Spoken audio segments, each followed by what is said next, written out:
Tara na't maglakbay patungo sa bundok Al-Haura sa estado ng Yangkul sa lalawigan ng Dahira.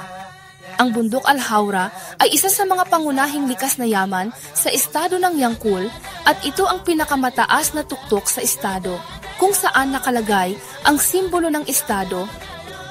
Ang bundok ay kilala sa mga nakamamanghang tanawin nito na humahanga sa mga bisita at itinuturing na perpektong destinasyon para sa mga mahilig sa pakikipagsapalaran at pag-akyat ng bundok. Nagbibigay ang bundok ng mga kamanghamanghang tanawin sa paligid na ginagawang angkop na lugar ito para sa camping at paglalaan ng tahimik na oras sa napakagandang kalikasan. Para mas makilala ang lugar, mangyaring iscan ang QR code at tamasahin ang isang natatanging karanasan kasama si Kashta,